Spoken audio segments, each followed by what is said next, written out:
Почнуваме. Добар ден на сите. Добро дојдовте на денешниот настан. Ова денес ќе биде презентација на досега изработени наставни материјали од три наставни единици.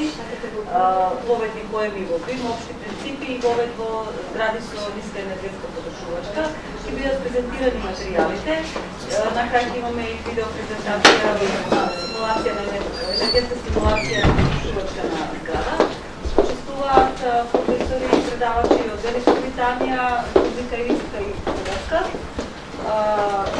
Ќе биде на крај поставени неколку прашања како е вашето мислење за она што до сега е направено. Материјалите се достапни на веб страницата, ќе бидат достапни и во следните неколку месеци. Значи, од денеска во Европа почнуваат обуките на проектот Bimcert, да истовремено се тестира успешноста на програмата. Ова е дел од активностите што го води Future Analytics Consulting, еден од партнерите во конзорциумот. Ова е така наречен пакет на активности на тестирање на програмата. И затоа прво ќе замолам да се преклучите на веб страницата на проектот, да одите на контакти и да ви внесете вашите детали, за да ви биде доставен линкот за пристап до материјалите. Мислам дека исто да функционира и на мобилни. Да, на мобилни можете исто да го направите. За да видите пристап до материјалите.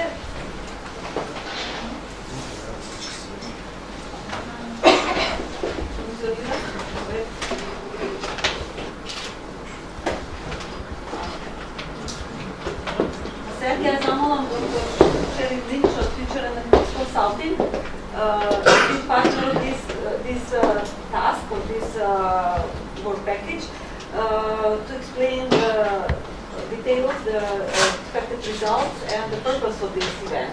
Dr. Lynch, will you please address the audience? Hello, good morning.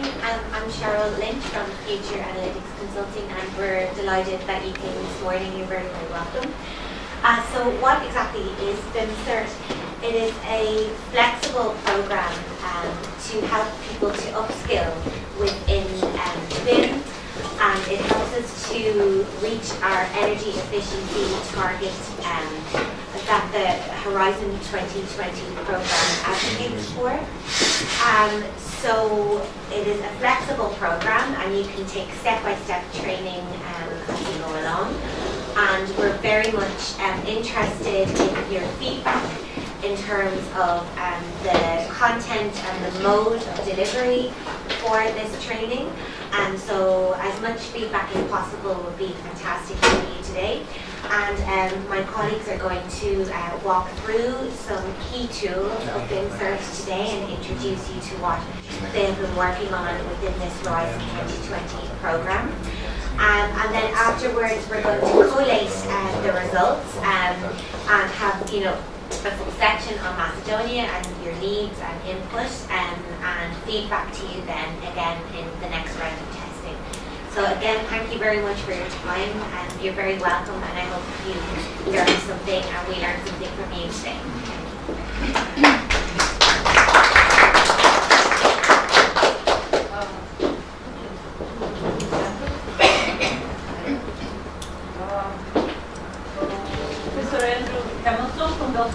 Metropolitan College will teach the first module, first working content.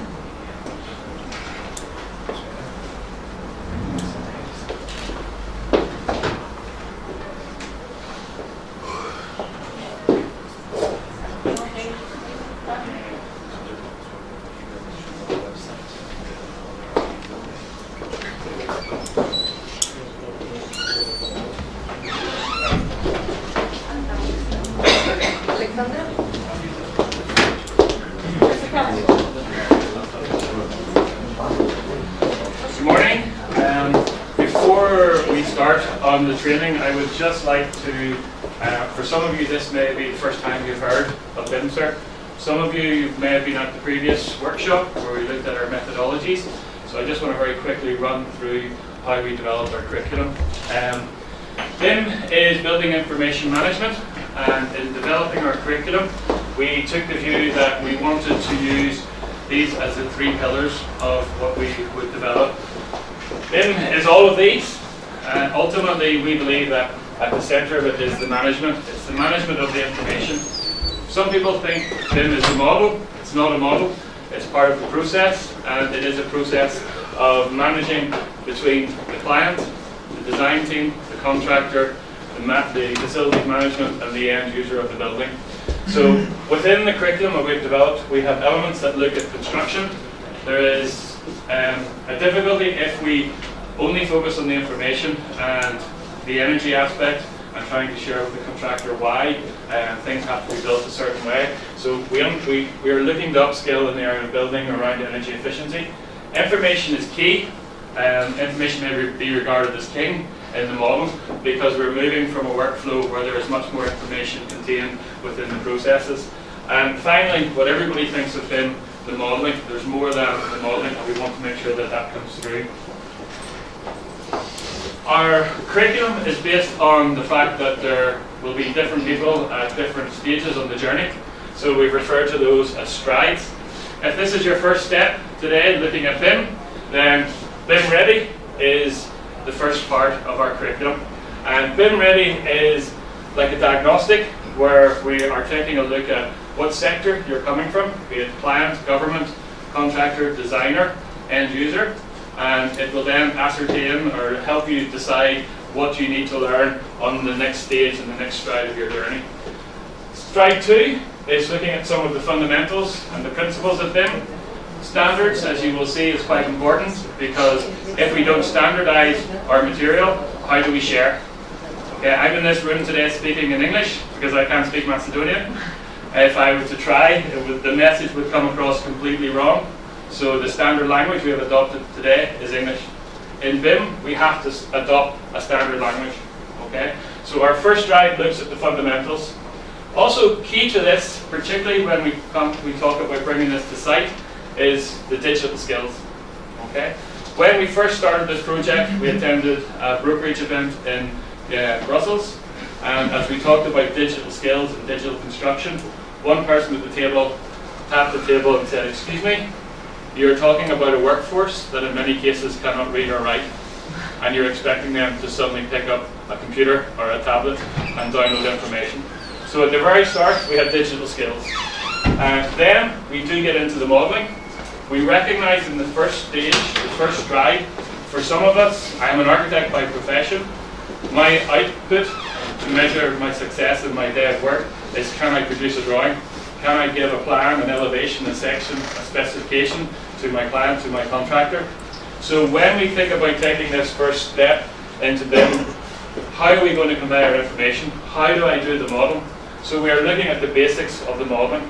We then have our second stride where we start to take a deeper plunge into the sharing and the collaboration. Key to all of this, as you will see, is collaboration, that we're sharing and working together. So today, what we want to do as part of our trial, the ones highlighted in red are on our trial. And as you'll see on my next slide, we're delivering on what we call a blended approach. So the material you'll see today will be presentations from myself on the BIM principles, from my colleague on the further BIM principles in terms of the level, BIM maturity levels, which will become clearer. These materials here will be online, and Eduardo, my colleague, later on will explain and show you how to access those. So the registration you've completed will allow you access to our digital skills material. Normally, the presentations that Barry and myself are doing would be videos on the website, but you are fortunate to get the real thing in the flesh today, all the way from Ireland. Okay? So that is our curriculum. Blender, who had a nice smoothie for breakfast this morning? No? We're trying to make this education easy to swallow because we recognize that we're having to go, in many cases we consider this going from the bottom up, but the majority of the time we're having to go from the top down. Senior management, if you're a senior manager here today, you need to understand the benefits that BIM can bring to your business, so you need to digest that. At the bottom, the tradesperson who has been doing something that way for the last 20, 30 years and keeps doing it because that's the way I've done it, they need to be able to digest this and take it in as well. So what we are doing is On this side of the screen would be normal education, where we have a qualification and different units or modules for the qualification. We're popping that in the blender and we're making it bite-sized. Okay? And in this blender, we have different styles of learning because we recognize everybody learns in a different way, but our main aim is to make it all available online. As we've already said, thank you very much for coming along this morning. We realize that you're all very busy and you're giving up 2 hours this morning. I'm sure that 2 hours you spent last night before you went to bed doing the work that you knew you would have to do this morning. We work in a busy industry. We work in an industry that has lots of deadlines and times. So our plan is that by making this bite-sized, you can have it over a coffee. You can pick up the app, the website, you can read through, you can complete some questions, and if you pass those questions and you demonstrate evidence and you can understand, then you get this, which builds to an accreditation, which ultimately builds to an award. Okay? Some of the bites along the way may not get you the award, but they help satisfy your hunger. Okay? We recognize that for this to be worthwhile for you as an employer, you have to get something at the end of it for yourself and your staff. So, blended learning is the approach that we are taking. We've developed a number of courses at the moment as part of Bimcert. They are awards and diplomas and certificates. This is just an example. Today we're going to take a look at BIM principles, and it is designed that we can break them into smaller sections. So within the context and essentials of BIM, which is the starting point, we have the key terms and definitions, we have BIM maturity, we have the impact of BIM on the industry, and then the benefits of BIM on the industry. We're going to cover 1 and 2, and 3 and 4. Okay? So, for my next part of the presentation, I'm going to look at the context and essentials of BIM. We're going to take a look at some of the key terms and definitions, and we're also going to summarize BIM maturity. Barry will pick up 1.3, the impact of BIM maturity level 2 for project delivery, and the benefits of BIM to the construction sector. Are we ready to switch to the... Yep.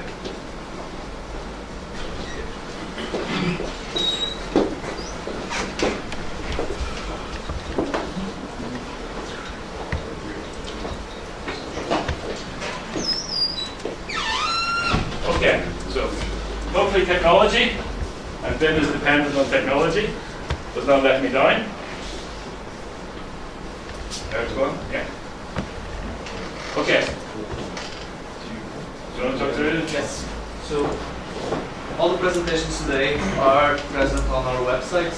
So if you register at the start and go to the website, there should be a link on the menu that will say, you go to our website. Once you register and go to the training materials, you'll have access to this page, and today's presentation is present on this walking link. Whenever you register, you should receive an email, a password to have access to our materials. So if you type in the passwords that you received there,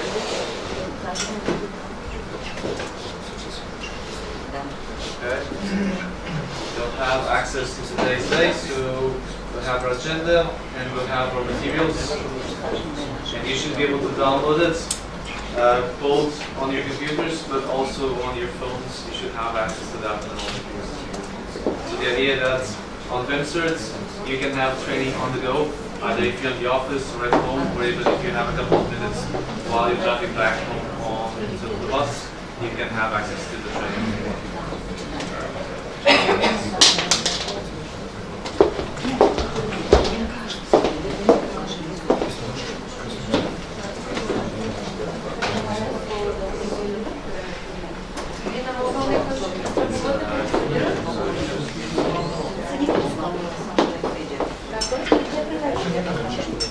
Okay, is that working for everyone? Yes? No? Have we fallen at the first hurdle? Yes? So everybody's okay? More or less, but later on they will catch up. But now let's focus on the concept.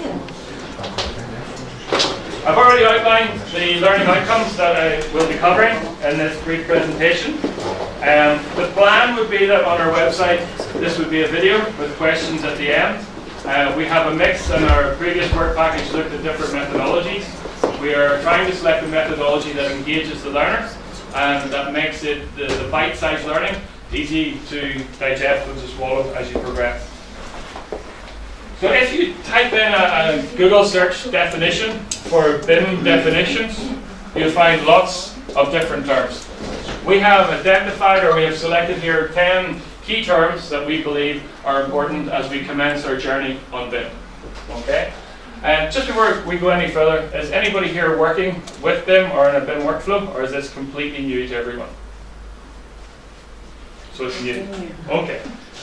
So we will start by looking at what is BIM. We will take a look at some of BIM dimensions. Everybody thinks about the model. So what is the model and what is the importance of the model? We will look at clashes. Why are clashes significant? What is the difference from a 2D workflow and a BIM workflow when we come to clash detection? Information, as I said, is king. It's what we know and the data that we have within the model. We'll look at sharing. It's all about collaboration and working together. We'll look at that common language and standards. BIM is not just for the design and the construction, it's for life. Okay, so we'll look at the life cycle. And then finally, I will summarize the BIM maturity, and that will lead to my colleague Barry's presentation, which will follow. So, key terms and definitions. BIM, or Building Information Modeling, is basically the transition from 2 to 3D drawing.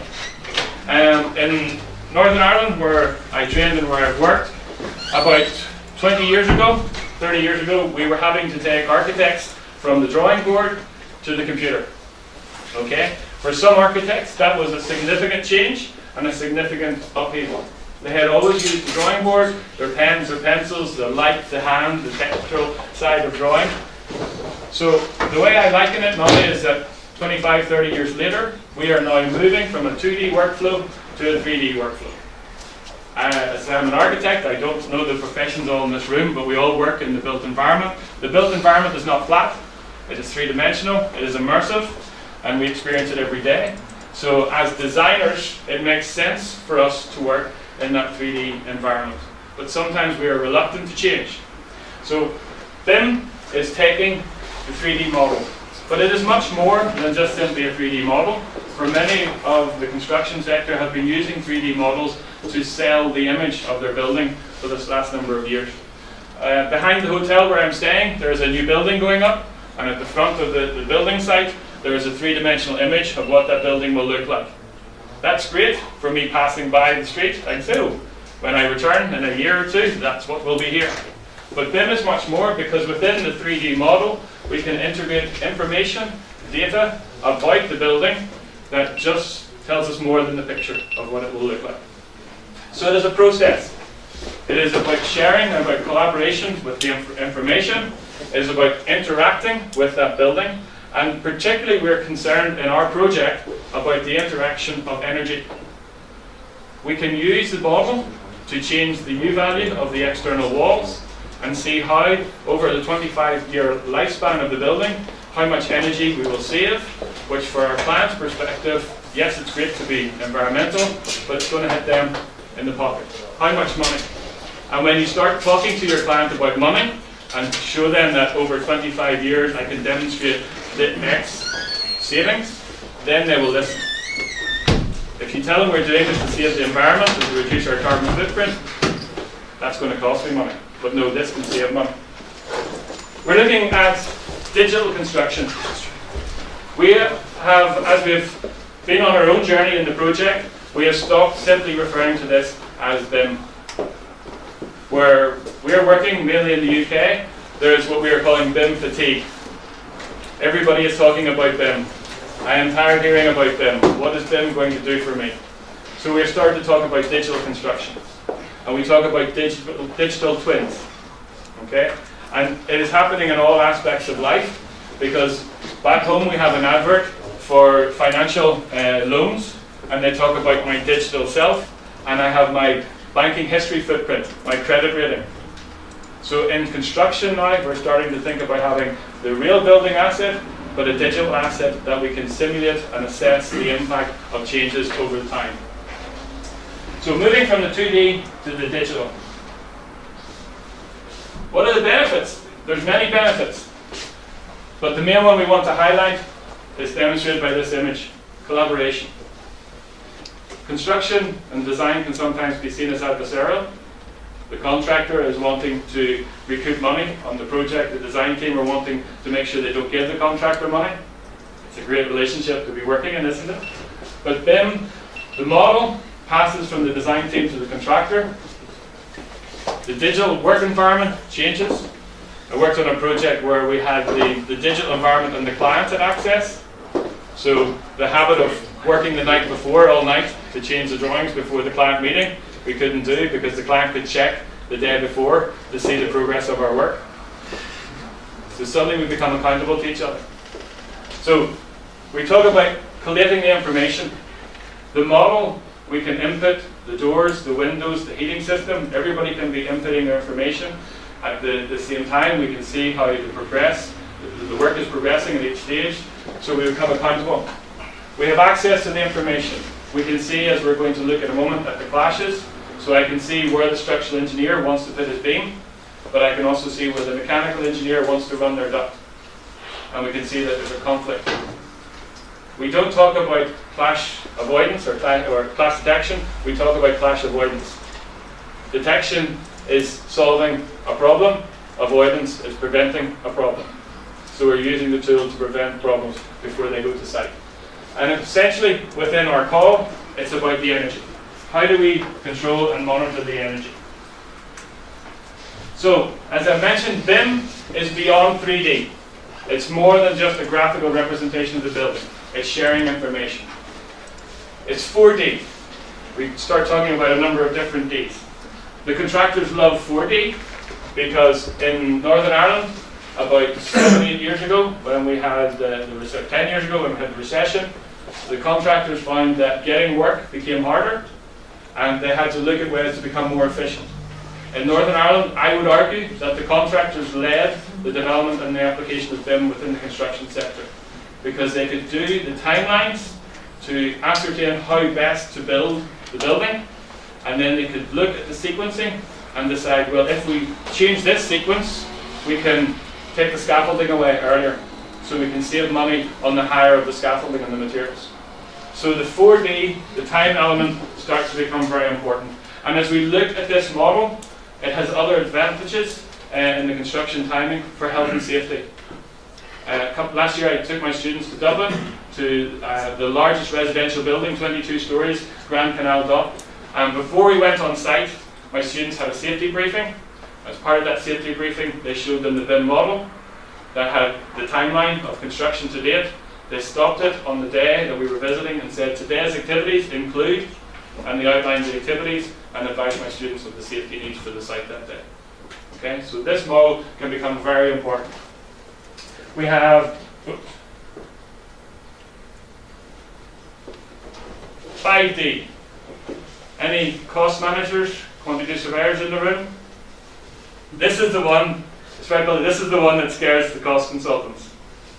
But it will never replace you, don't worry about it. Thank you.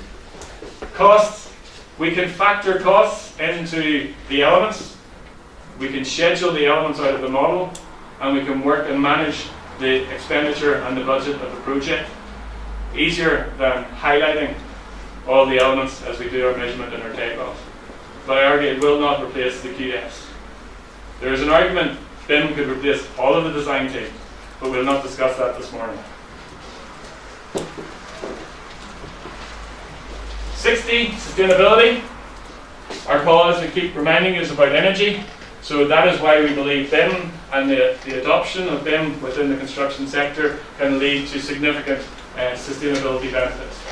Mostly around the energy analysis, and our colleagues from Allplan will be showing a demonstration later of how you can change elements within the model, run a simulation, and look to see the energy savings over a period of time as you trial the different options. As designers, at the early stage, we'll think about the aesthetic of the building. We'll think about the position of the rooms and the flow of the spaces. As contractors, we'll think about how it will build together and how the components will fit together. This gives us an opportunity as a team to look at the energy performance. And when the client starts realizing the financial rewards and returns, then the client will start to sit up. And as our keynote speaker at our launch cautioned when we were having a chat about this after the event, he said, if you can measure it, you become accountable. So when we start being able to measure our energy performance to our clients, we will become accountable. If we tell them that your building will use so many kilowatt hours a year and it uses more, you can tell we will get a phone call asking, why is my building using more? But the model will have the information there to help us analyze as built, as designed, and see where the discrepancy is occurring. Touched on already, life cycle. Getting this chain strong. BIM is not just for the designers, the contractors, it's for the whole supply chain. I was talking to a joiner who makes doors. He said, BIM will never impact me. Yes, it will.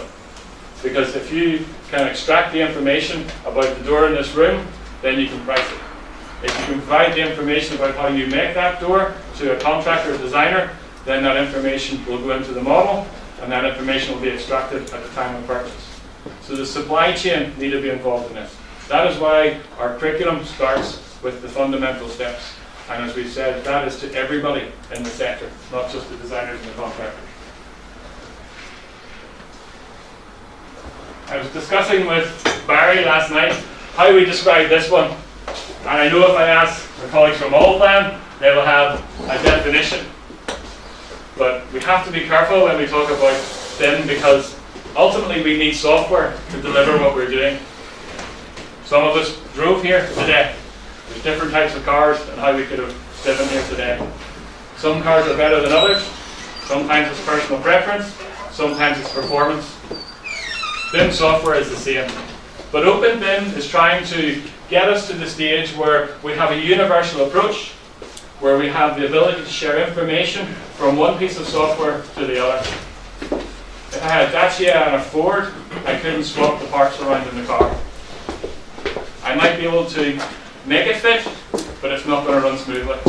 So we need to make sure that we have a way within the BIM workflow to share information and have interchangeability of the parts. And that is through the IFC, the format, common file format. So if we are drawing to the correct standards, if we are drawing in software that allows us to export and share the information, then we will be able to then we will be able to have Open BIM and access. The model. BIM is modeling, but there are different stages of models. We have our asset model, the building itself, the asset that we have created, and let's not forget that that asset is an investment. It is an investment by our client in terms of financial input, is an investment in our town or our city in terms of materials and actual land and resources, but it is an investment by the contracting team and the design team. We want that building to be standing in 20, 30, 40, 50 years' time. So we have the asset model, we have our project information model. But the little image I've decided to use here is, it's about putting the built environment under the microscope. It's about being able to look into that building digitally and extract information at the time we need it and relevant information at that time. Clash detection. Everybody talks about clash detection. I don't like talking about clash detection because to me that says we're not collaborating. We're not talking. You go to a wedding with your partner. My wife, she always makes sure that I'm dressed in something that doesn't clash with her. We complement, we work together. We're a design team. We've entered a partnership as consultants. We then enter another contractual partnership as contractors to deliver a building for our client. So we are not going to be detecting, we're going to be avoiding, we're going to be working together. BIM gives us the workflows to run simulations to make sure that that is happening and that is taking place. Information. Information is king. But we're moving away from this stage here of having rows and rows of books. The days of having manuals when we hand over the building to our clients, but it's happening in life. I read my son his bedtime story at night time. It's on an iPad. I have it with me. It's a really good book, so I've been wanting to read it myself. It syncs to my phone. I can read the same book here, whilst he's reading it while I'm away with his mother at home. So we have cloud technologies, sharing the information. Information manager becomes crucial to this. The information delivery. What expectation does our client have, does the contractor have on the information they're going to receive? And most importantly, how do we plan to execute that? How do we plan to give that? So information management becomes important. But if we've all this digital information, how do we share it? Are we going to start emailing it? We're going to start giving it on pen drives or CDs? No. We want to get to the stage where we have it in the cloud, where we have a common data environment. Now, again, like the drafting software, the modeling software, there are lots of different environments out there. The key is to get the one that works for you, the one that allows you to collaborate with your partners by an easy and accessible means. So, how do we go beyond the cloud and beyond our individual models? We need to look at data exchange. COBE, Construction Operation Building Information Exchange.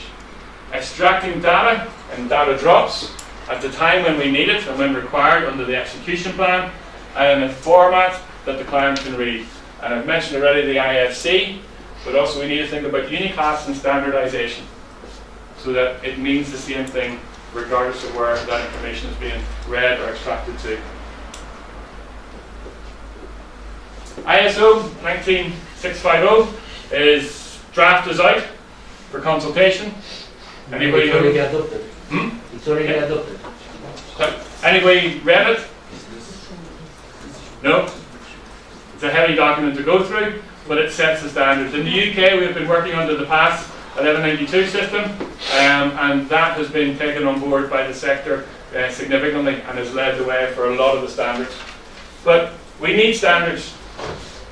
The road that we drove to today had a great journey in from the airport. I think driving here is slightly different from driving at home. Rules and regulations on the road are there for everybody's safety and protection. We need the rules and the standards within our model so that the models actually can work and can speak to each other and we can extract the information that we need.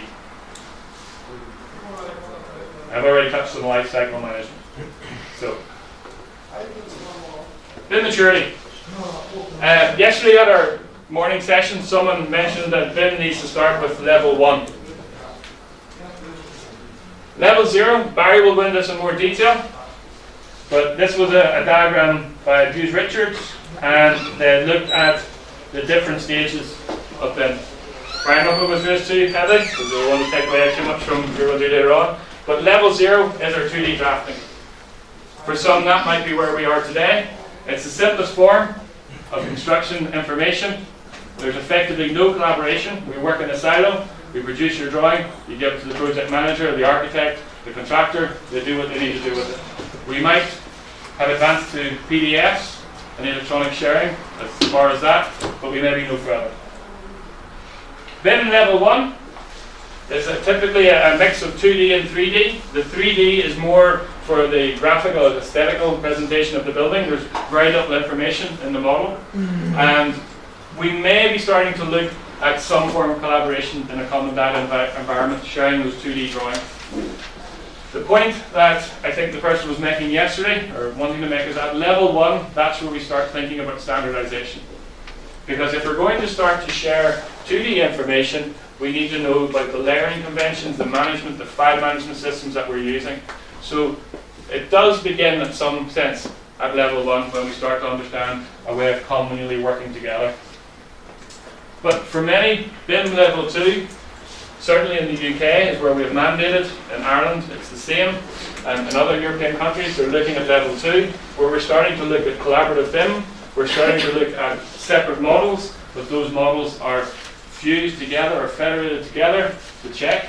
And we're starting to look at the standards such as the PAS standards or the ISO 19650.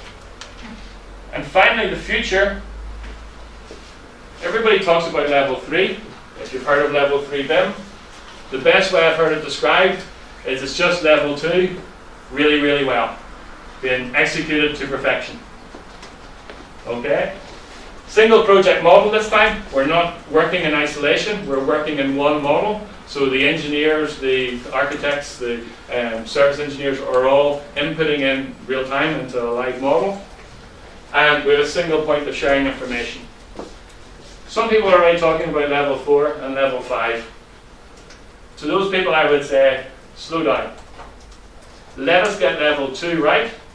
Let us get the standards and the means of sharing the information correct. Let us progress to level 3 where we have that single shared model. Then we'll talk about 4 and 5. Because this is a journey. In some countries it's been 10 years and they're still now only getting level 2 right. You're starting that journey. The first step is being here today and starting to try to understand the principles. So hopefully that presentation has helped you see some of the key terms. It will be on the website. As well as that, we will have a glossary where you can go and look in more detail at some of the terms. So I'm going to hand over now to my colleague Eduardo, and Eduardo is going to take us through the BIM Ready.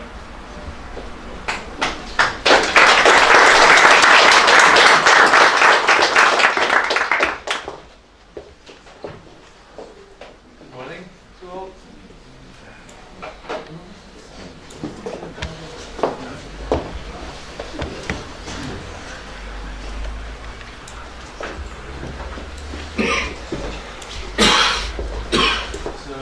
Like I was saying, our BIM Ready is our kind of first suite of materials that is coming out. At the moment it's still a beta version because we're still developing the final parts. There's parts of this module that's going to be available already that you can download, and as updates come along, you'll receive a notification as you register saying there's a new update to that. So what we're showing today is a flavor of it. And the idea of the BIM Ready is a quick tool to give you your first steps to start this journey that Andrew was talking about. And at the beginning, probably for some that's already using BIM for a couple of years, this may be not so useful because you probably will know some of the things that are already here. But for someone doing the first steps, this could be kind of a compass pointing you to the right direction in what you do. Okay? So the idea here is, first of all, it allows you to know a little bit of what is BIM, so it kind of decodes a little bit of the things, gives you a lot to give the first steps into it. It's a tool for you to find information about BIM, but at the same time it's going to be a tool to diagnose what you already know, test it to see if you actually know those concepts, and give you a point to what you may need to know next and where to go and what to actually train. Okay. So the interface at the moment, we've done it as an interactive PDF, so you'll be able to see it on your online computers. You should be able to see it on your phones. However, we just found out that if you have Apple phones, it will work perfectly and all the links will work and you click it and will follow through. Unfortunately, apparently Android phones will not follow interactive PDFs. So you still have the PDF, but unfortunately have to scroll down the actual presentations. There will be an HTML version of this in the end that will be able to navigate on the internet. Okay, so apologies to whoever has Androids, will not have the full experience, but on computers and on Apples you should have. Okay.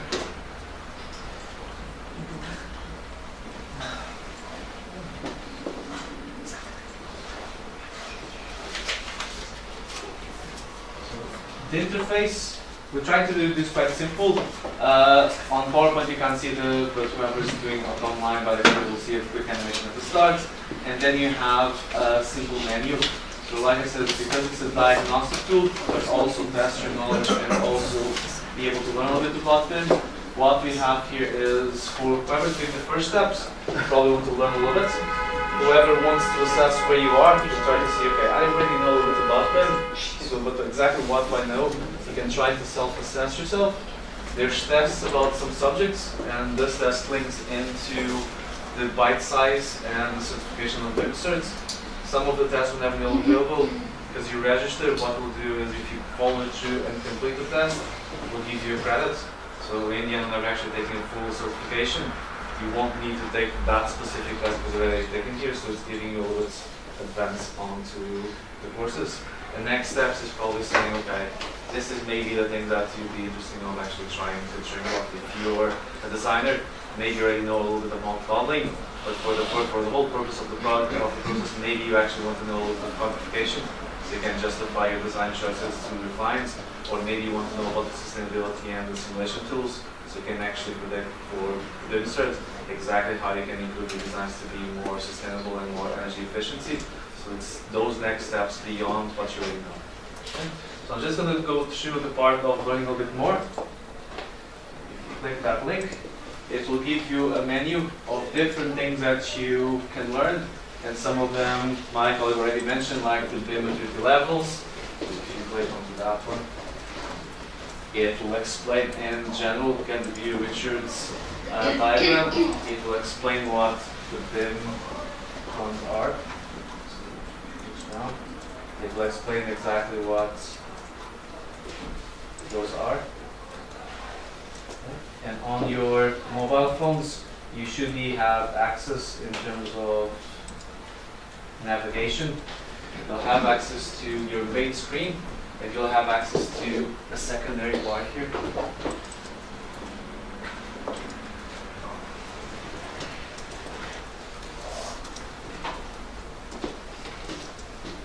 And all of this is together, so you can either navigate to the main screen, or you can go back and forth on this menu, back to the learning materials, back to the very start of the presentation, or if you want to skip some of the subjects, you can always go through your sidebar and go to the main one. So it will work kind of on the website if you have your PowerPoint or your PDF, interactive PDF.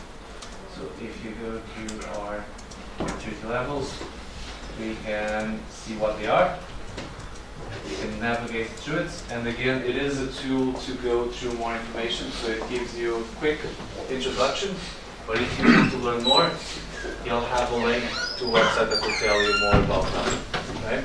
At the moment, because whenever we're starting to do this, the ISO standard was still not came out, so we have prepared this to our UK environment, which is using the BAS and DF standards.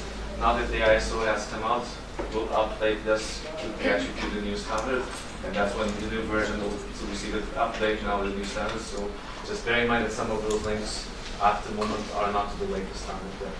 But the idea is, if you go online and if you go to Google, you probably will find all this information, but you have to navigate to different sites. Maybe you're not sure which one it is, and it will take hours looking for the whole information. We're trying to compile this as a compass, so if you go again to the subject, you should find direct links to that information. So it should keep your track slightly faster. So it will tell you about the maturity levels, it will tell you about the BIM dimensions, which are linked to your BIM maturity levels. So your 2D and 3D, which is your 2D drawing and your 3D model, and then going forward to your 4D, which is the timing, so you can schedule your project, your 5D, which is basically your costings, and then your 6D and 7D, which is the life cycle itself and the sustainability of the project. So again, it explains what those dimensions are, and we'll give you the next steps. So it's a study manual as quick and fast as you can. It will also says about the advantages of them. So, Andrew told about some of them, so you should be able to build the advantage of building a 3D model and having the information onto it is a twin mirror of what the project will be. So you're actually building virtually exactly what's going to be on site. So you can clash avoid, you can collaborate better, and all of that. And again, it has more things here.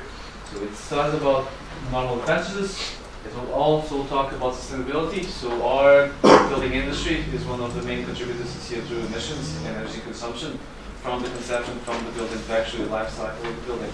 So using BIM to actually improve your design, to plan how you're going to actually deliver it on site, to be more cost effective, less waste, and actually measure your CO2 emissions at that stage, and prepare your project to have less spend of energy throughout the life cycle, we can reduce this and achieve the targets that you want. Now, BIM will not do it by itself, because BIM will not give you the sustainability. People and designs actually do it, but BIM is a tool to make you more effective and actually give data and actually justify that with proof to find that you can. Okay. So you'll have BIM in general, and then you'll have BIM for you. So what we'll do is it will pick up all those concepts. At the moment, the simulation that we have is more for clients and policymakers because that's what we found that we need to start. So the majority of you probably are designers or involved in the construction industry. But on our survey, what we found is even whenever designers implement BIM, the problem is actually convincing the clients to use it. And the clients is not just by saying, oh, I want this on BIM, they actually have to have an understanding of what that involves, and they have to take part of the process. So we're starting from the scratch and having something for them to say on it, why you should adopt BIM, and then give the designers, give the contractors, give all of the elements involved, take part. Okay. The mechanics will be the same, so on the next versions you should be available for designers and for contractors and for users, but you'll click in there, you pick what type of client you are, for example residential, and then you'll have a set of all those different benefits. Okay, I don't really care as a client if it's going to be better for me to design or make changes to the project, that doesn't affect me directly, but what does it in fact do in terms for me? So you can click that, and it will give you, okay, some more efficient procurement of services, so you'll know exactly what you're ordering, you'll know exactly what your design team is doing, you know exactly if they're on time, and if there's track changes, if they're actually picking that up. That's what matters for the clients. You'll save more money because it's more efficient, so there's no hidden costs in the project. And at the same time, because it's being more sustainable and putting all that design there, in the end, if I'm the end user, I'll get return for my money. If I'm a client that's going to rent the building afterwards, if I know that I'm don't have to have running costs of energy on the building, that means there'll be more profits for me to run that one. So for a client, you can argue that that's why it's just good to do that. Okay? So the idea is that it's going to be tailored in general what it's been, but then for a specific user, exactly what you can take off. The same way that you can then see exactly what your role. So in terms for a client, it is to actually commission the building assets, but at the same time they need to take part of the actual process. So if goes through here and tell them that they need to actually create the requirements request, exactly what type of standard they should be aware about, and guide them through all that.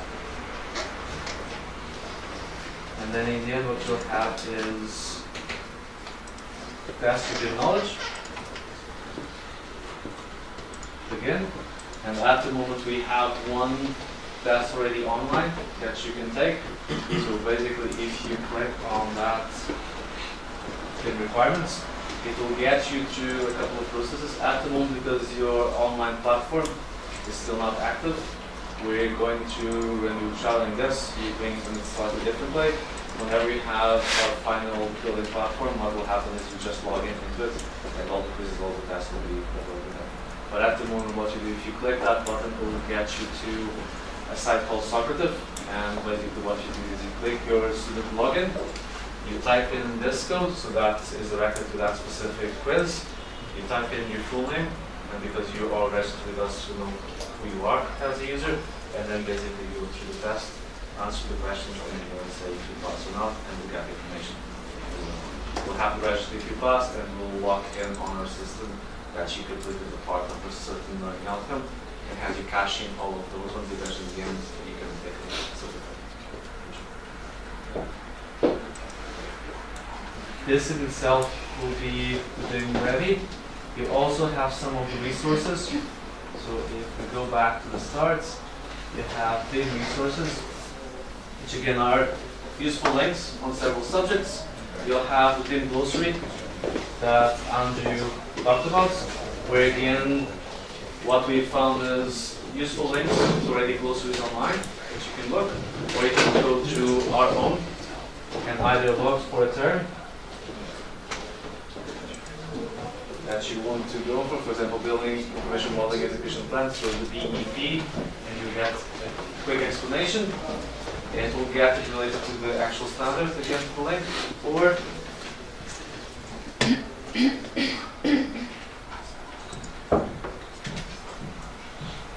if you actually want to have something further explained, you can go to particular ones that we have there and go in detail, and you'll have a quick link to a video.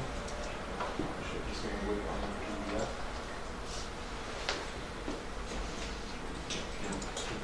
PDF, it doesn't work fully. I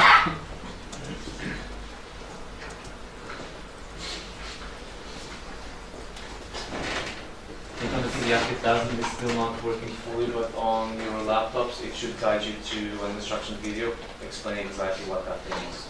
Okay, so we're still on our updates, we're still getting the facts on this technical part, and this is the subject of this trial, so we'll kind of test it with you, and you're giving us the update of this part here, maybe you can improve this, maybe you can add a little bit of that, but hopefully this will be a tool for whoever hasn't done anything about them, doesn't know it, and this will point you out in a very quick way of getting familiarized, and then you can go to the other modules and getting through them.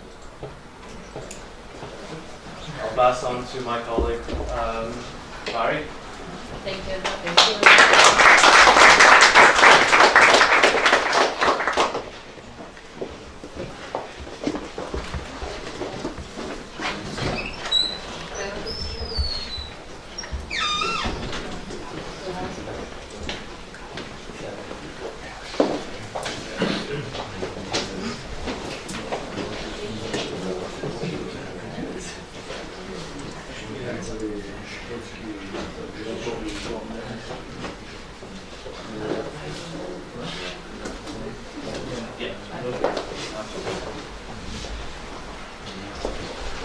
Good morning, everyone. My name is Barry Colley, and I am a lecturer in the Technological University. So I'm going to take over where Andrew finished up and teach the final last two here now. So some of this is slightly repetitive, and that's in the course of learning now. But I'm going to try and go through this at a nice speed, because I can imagine now at this stage a lot of information went in. But this is quite visual, so it's kind of really trying to show you some of the benefits of this technology and process. So, what I'd like to do is explain the impact of BIM, Maturity Level 2 requirements for project delivery. And the fourth thing is, well, how does BIM Maturity Level 2 impact traditional construction communication? So why are we looking at a new way of doing business, a different way of construction? Traditional construction works. We look out there and everything that's been designed, it works. We deliver the product, we match their needs, the client's happy, we move in. So why are we trying to change it? Well, there are consistent issues across traditional construction that we do need to address. And the opportunity with building information management or modelling does offer the tools and processes to do it better, do it more efficiently. So this is traditional construction. So what you might have, the design team, the contractor, the electrical, mechanical, they're all working in their own silos, in their own environment, with their own agendas. And at the end of this, it might result in potential delays to the project, a number of variations, unexpected costs, because everything at the end of the day is out to make more money, and that's just the business we're in. As well as non-environmentally friendly methods. And that's what we're here today as well, for the energy Bimcert. Everything we do creates a footprint. Maybe carbon, by going to and from meetings, carbon.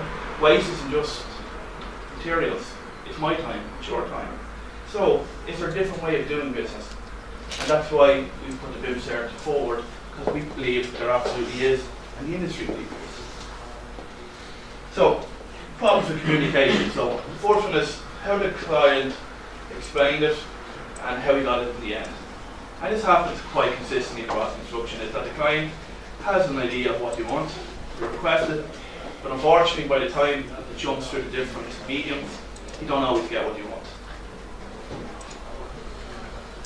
So some of the problems is that it's aerial and fragmented, little time spent in design development, minimal communications and interactions between the construction team, high outturn compared to initial cost, poor site construction, very little time spent on the energy assessment, which is absolutely critical.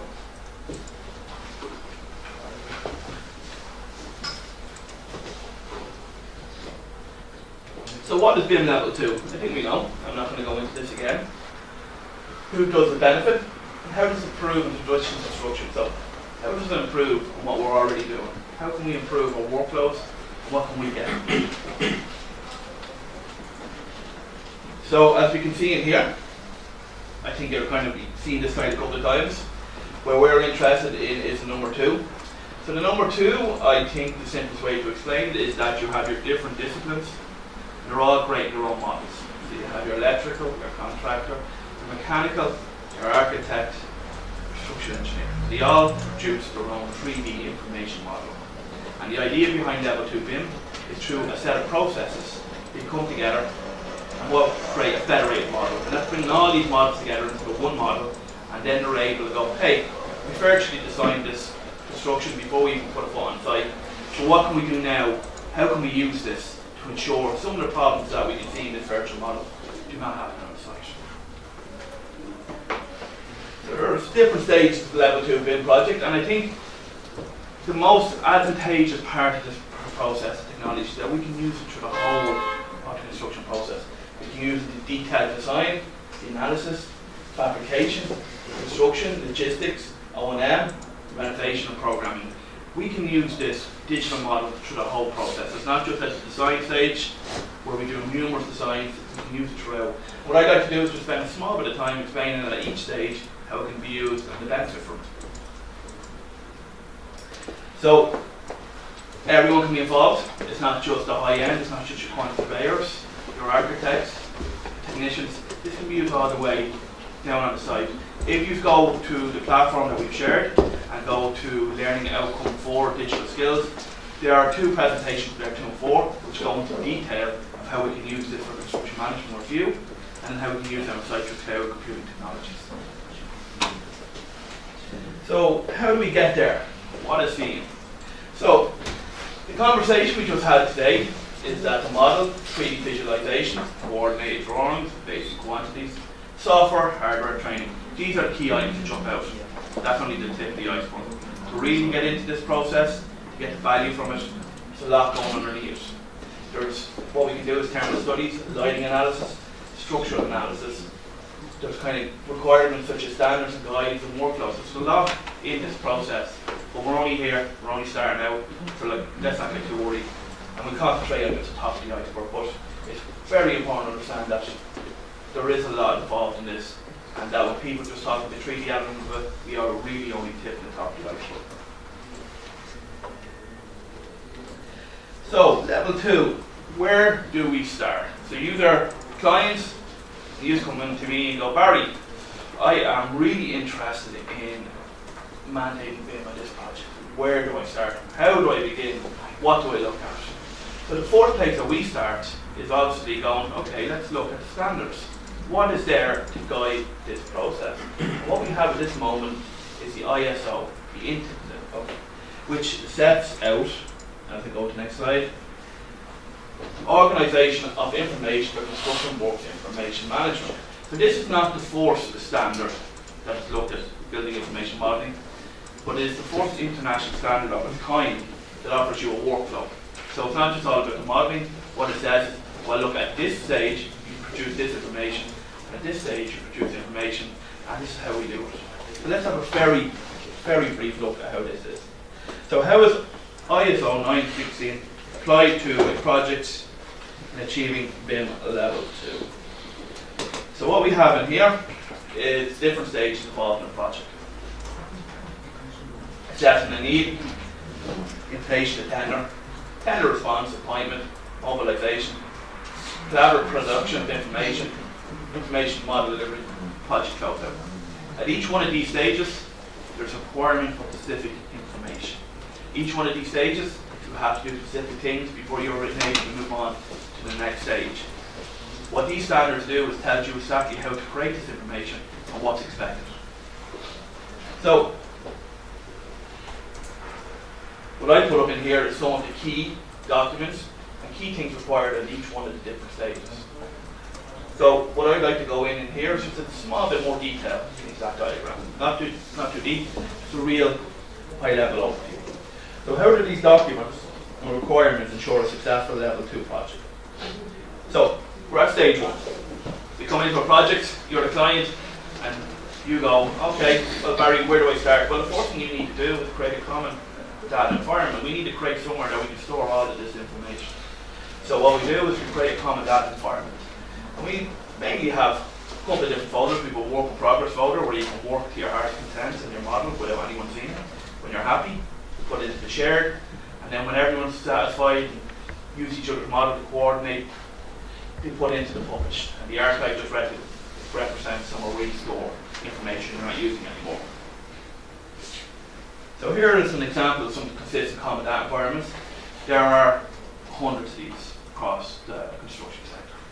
But these are some of the more popular ones, and not even that, some of the ones that I've used, so that's the only reason I put them up there, but there's absolutely hundreds. So level 2. So let's say we establish a common data environment. What's the next thing we do? Well, you're an employer. You have no idea what you want in this model. You haven't a clue. So how do you understand what has to go into the model? What information are you looking for? And we fill out what's called the exchange information requirement. And that's from you as a client. You answer a number of plain language questions that helps you understand, well, this is what I want the model for, this is how I want to use it, this is the information I require within it, and this is what I plan to do at the end of it. So what that does is it gives the whole team an understanding of exactly how you want to use this information throughout the life cycle. So an example of a typical EIR, I put up a link there, so if you want to follow that link after this brief lecture, click on that and it'll give you one that's completed, and it's a good template to understand some of the information that's required to start you off in this process. Level 2, so we move on to creating what's called a pre-BIM execution plan. And that's where the whole team, design team, comes together and they put in a response to the EIR. And that would involve delivery teams, delivery strategy, so how are you going to deliver the information? The responsibility matrix and who's responsible for what, delivery team proposed information, production methods, what software you're going to use, how are you going to assess people such as subcontractors. So it's kind of basic information doing the basic thing. At the end of the day, you need this document to ensure that you're following some procedure and that you're delivering to what the client needs. So you move past that, and what happens then is it goes out to tender. So the contractor comes back and he creates his own BIM execution plan, which is a response to the pre and the EIR. So what he's coming up with, or they're coming up with, is a response to the overall process of how we can deliver on this goal. So example of pre and post BIM execution plan. So here's a number of different links of the information required in there. And a lot of it's quite generic. A lot of it's kind of stuff like, well, we have to use this type of software and this version of software, because if we don't use it, that means then we'll have issues sharing information. This is how we're going to store the information. So it's really stating some obvious facts, but without a document like this, you know, I mean, how do we kind of put, I suppose, barriers or gates onto the information? So, some other important information, BIM protocol, so that just tells you a contractual grade requirement, classifications, data security, handover procedure. So, for example, you're handing this model over to the client at the end of it, so you're going to have procedures of how to do that. Appointment of project information manager, so who's going to look after this, who's in charge of that environment, how are you going to bring all these models together, how are you going to cache them. So all this is quite important to have someone there that's representative within each of the companies that can work together to ensure this. Insurance, digital plan of works, and federated model being used for 3D coordination and clash detection. So I'll go into that in a small bit more detail. So how can level 2 BIM help reduce environmental concerns?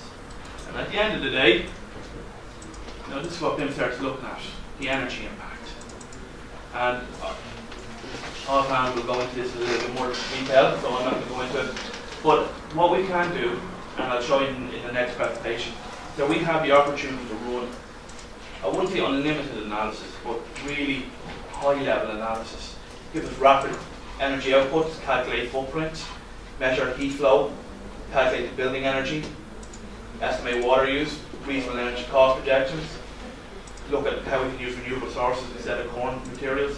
So having these options, so if you think about this, if we create a very basic model at the beginning, and we're able to create a number of different mass models very quickly and get energy analysis out of those models, what we can go back to the client and say, look, this is the best shape of a building, the best orientation, and this will give us the best costing over the life cycle.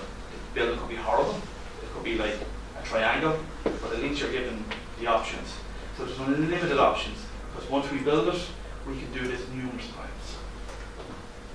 So the impact of level 2, at the end of the day, the building is the brain of the building. Information is. Information is how we function, it's our brain, it's how we do tasks day to day. And the building is no different. So building information modelling or information modelling, it offers an extension to the brain because we'll have more information to do our job and do it a lot more creatively, do it a lot more efficiently. So that's part 1 of my presentation. These are lucky to get me for 2 parts today. So this one will be quick because it's quite visual. So what I wanted to do here is understand the context and sense of the build. So I've heard a lot of stuff to do with level 2, dimensions, so it's a bit, it's all coming at you quite quickly. You kind of understand that there's a lot behind this process. So I kind of just want to break it down to, well, what exactly can we do at the different stages? So illustrate the benefits of BIM to the construction sector. So Andrew went into this 3D, 4D, 5D, 60, 70. Okay, 3D is your 3D model. Your 4D represents your model plus time, which equates to your 4D simulations. 5D equates to 3D, 4D plus costing. So it's just 3D with cost. That gives you a quantity domain. Then we come into 60, which is sustainability, and 70, which is facility management. Forget about all that. 3D, 4D is just for construction, 5D for site, for cost, 60 for sustainability, and 70 is for the running of the building. So each one of these stages, let's have a look. So let's have a look at 3D first, okay? So the understanding the eye and BIM. So if any of you use AutoCAD, have any of you seen, okay, for example, have any of you seen a drawing on Google of a house or kind of site plans? Usually they're created through a package called AutoCAD, which is a fantastic industry package, but things are advanced. It's used, there's no intelligence behind what you're using to draw, let's say, a wall. So you just kind of come along and say, I need this wall, this line, put it at a different wavelength to indicate that the materials are a bit heavier. However, the great thing about building information modelling, and this is a package called Revit, is that what you can do is you can have a wall already built with all the information within it, and that could include the thermal analysis, everything, you know what I mean? So you can have that as detailed as you like. Imagine having all that information on properties available at the click of a button, compared to using a traditional 2D drawing. Run analysis in early design. So as I said before, we can create very basic buildings and we can start running analysis. So from that, what we can start getting is instantaneously a carbon output, energy understanding, change the orientation. These are only simple things that can be done very quickly. And what we're able to get out of this is a very quick understanding of what could be the most functional building.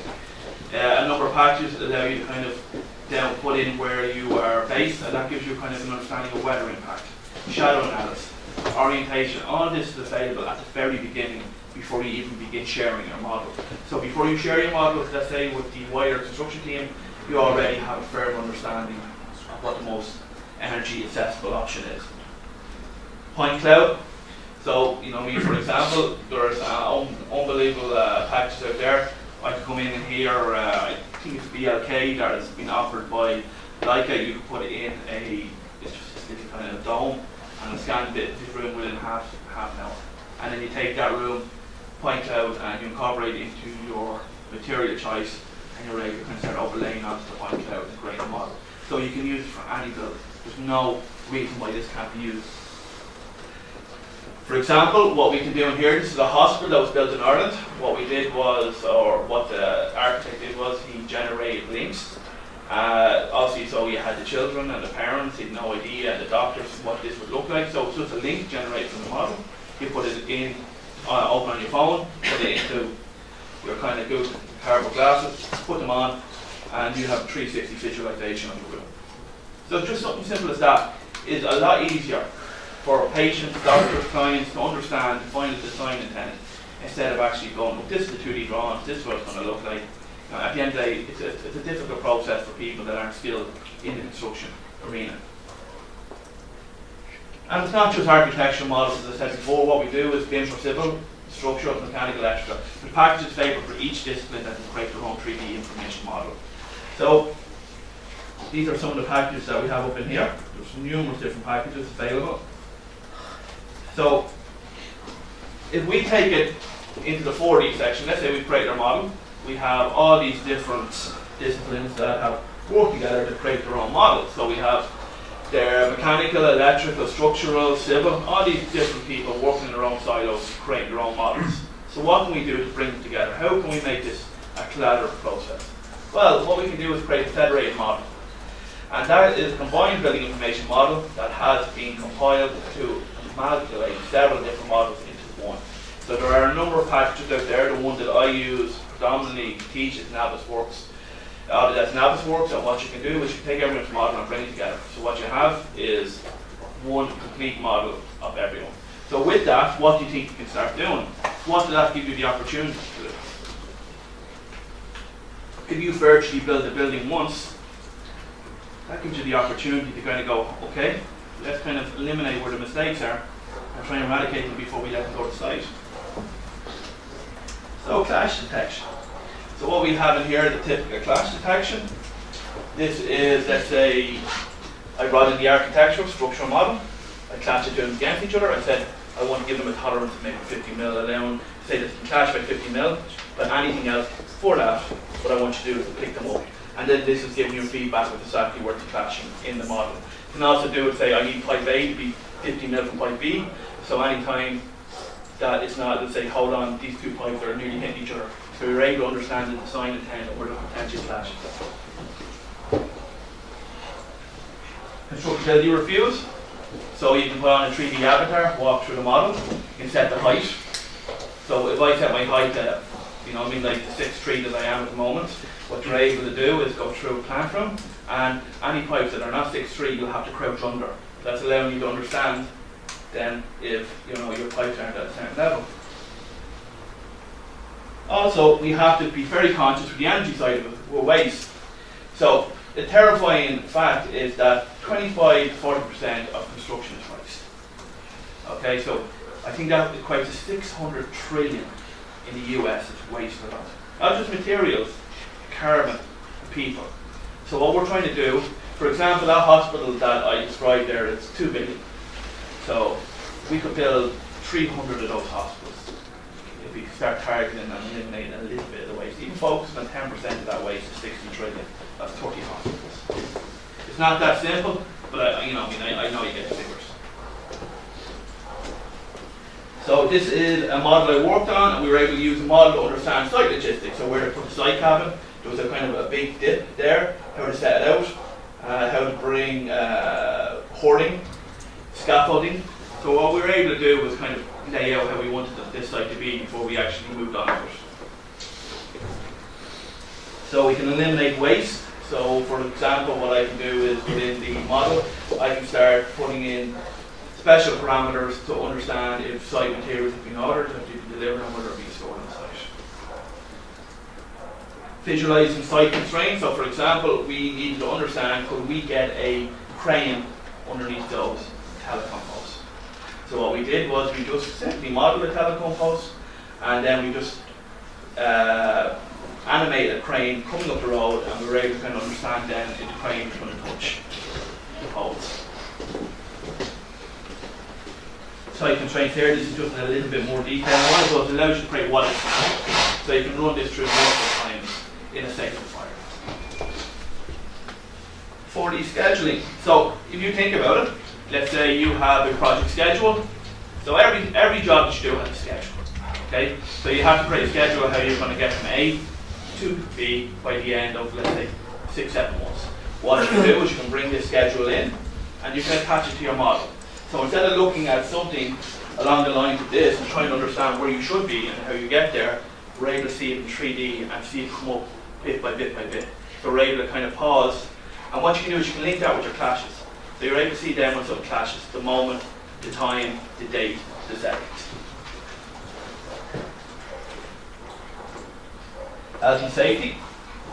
So what we can do in here is we can use scenario planning, clash detection, visual communication.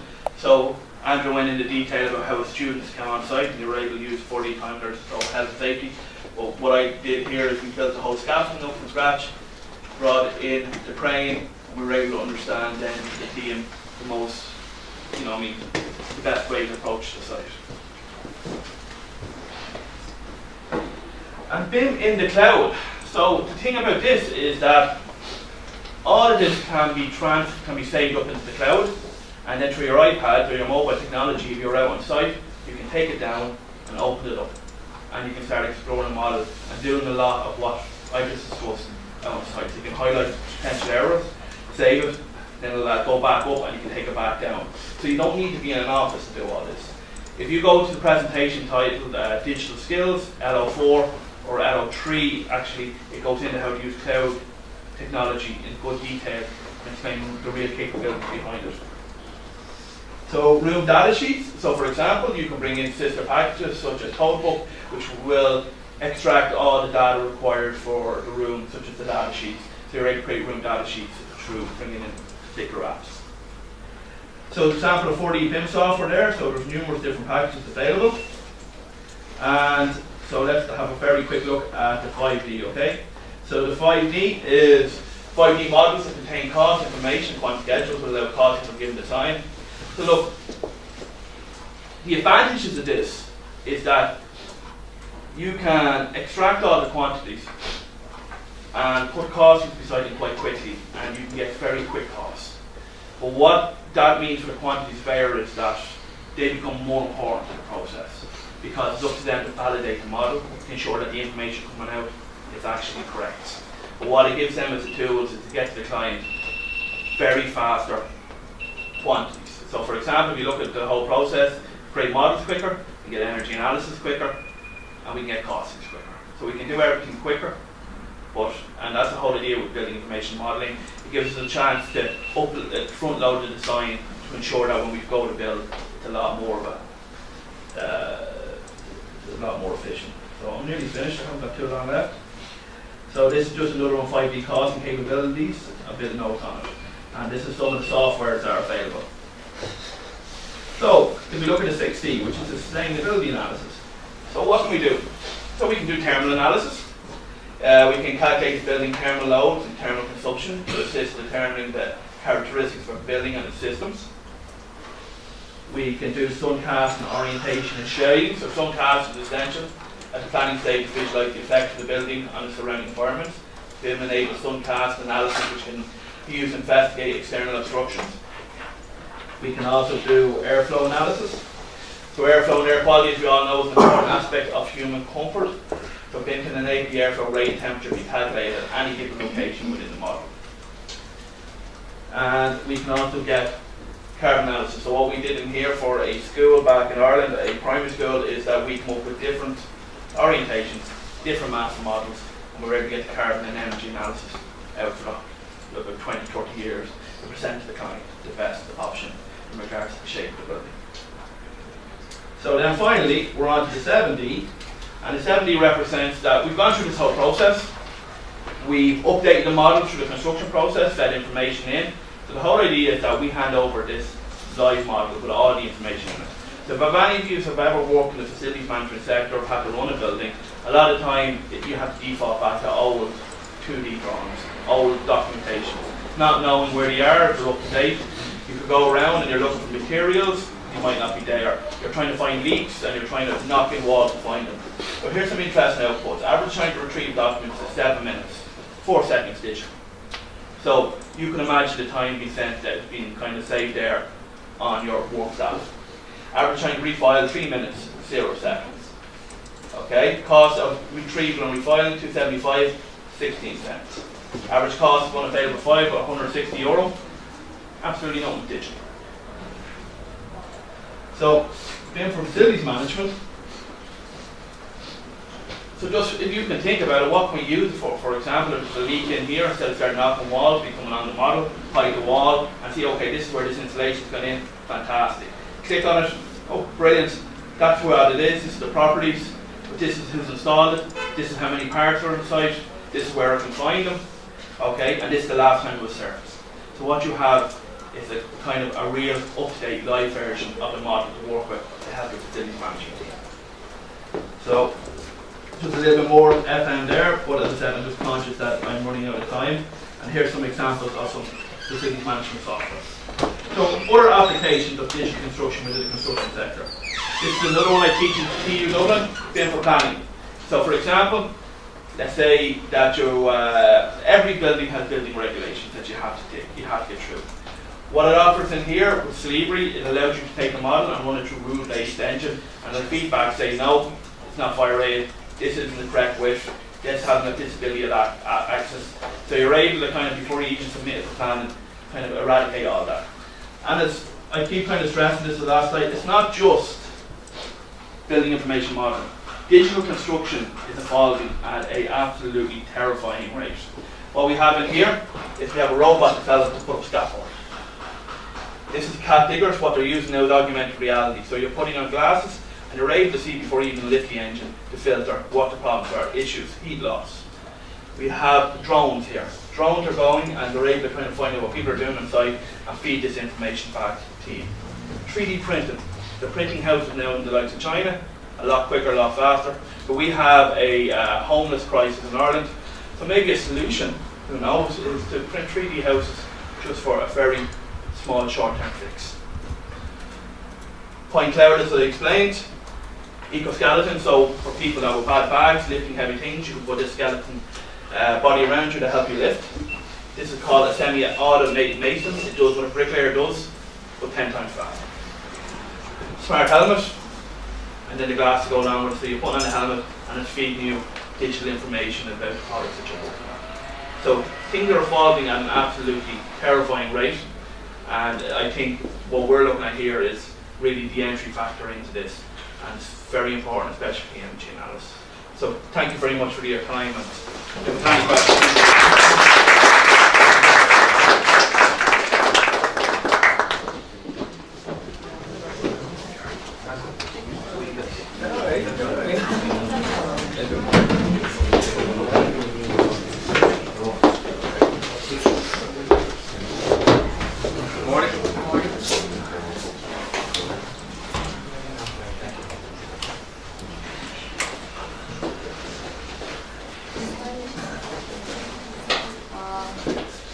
On the project web page, you will find training material.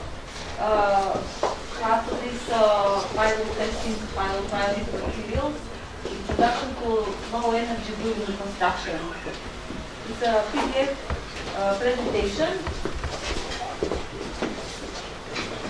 This material is intended to widen knowledge in basic definitions and terms connected to low energy building construction, design and construction. And it addresses the following topics.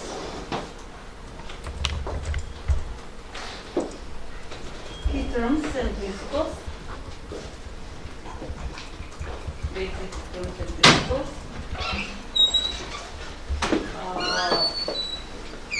Principles of energy accounting and balance in operation stage.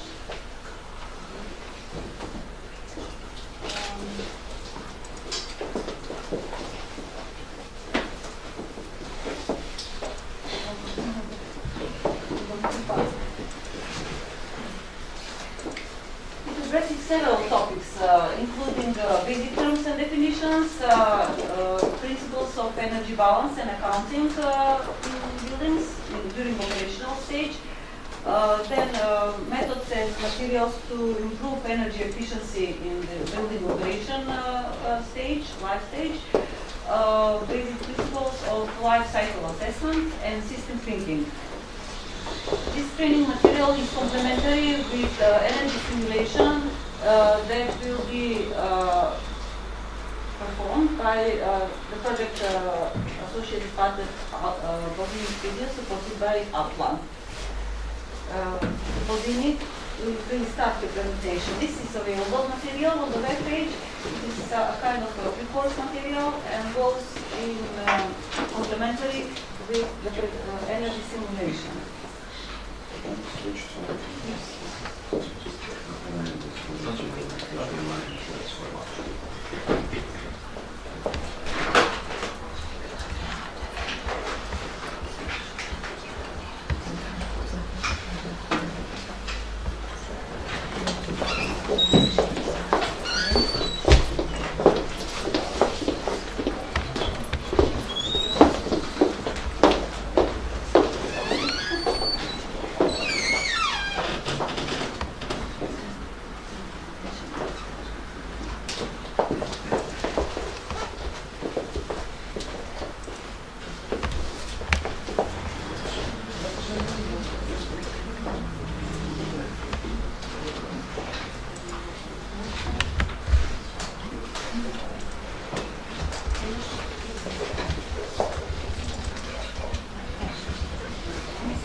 Hello, my name is Marko Valdini. I come from Croatia, and my company represents some softwares, mainly based on Outline, that support the whole process of design, being architectural design, civil engineering design, or HVAC energy simulations.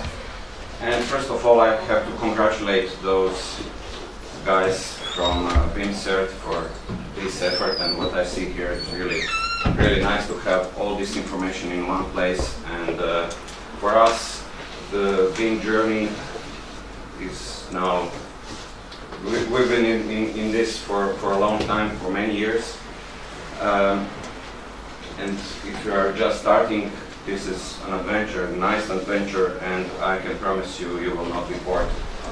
So, you saw the many applications in this BIM process, in BIM collaboration. You will learn about many more. And today I will show you just one, being software simulation and software design for HVAC, plumbing, sprinkler, and energy simulation. Today we are looking specifically to energy simulation. And being software vendors, we always think about BIM, we promote this open BIM approach. But okay, we have to see what is the reality on the market, and in Croatia it's mainly still on 2D AutoCAD or something else. So the nice thing about the Energy H3000 energy simulation software is that it can work in 3D based on 2D drawings. That was implemented many years ago, and also when I speak about Outline, which is a 3D software, I think it's 35 years old software, and from the day one it was meant to be a 3D software where wall is a wall, rebar is a rebar, and a room is a room. So we have a lot of experience in designing both architecture and civil engineering structures. And of course, Revit is here as a really nice tool to do almost the same as Outline. But for Revit, we support only the calculation part for energy simulation and heat load calculation. So, today, being an open and promoting open BIM approach, I will show you energy simulation and HVAC design based on Bimcert BIM platform. My colleague Dan yesterday showed a short presentation about Outline energy simulation, so I think we can start. Next, I'd like to invite the team from AX3000 up. Is it loud enough? No. Next, I'd like to invite the team from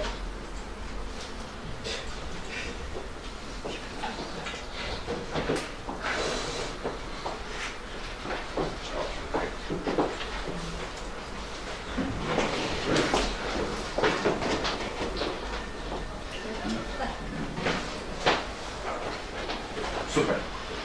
We have a speaker.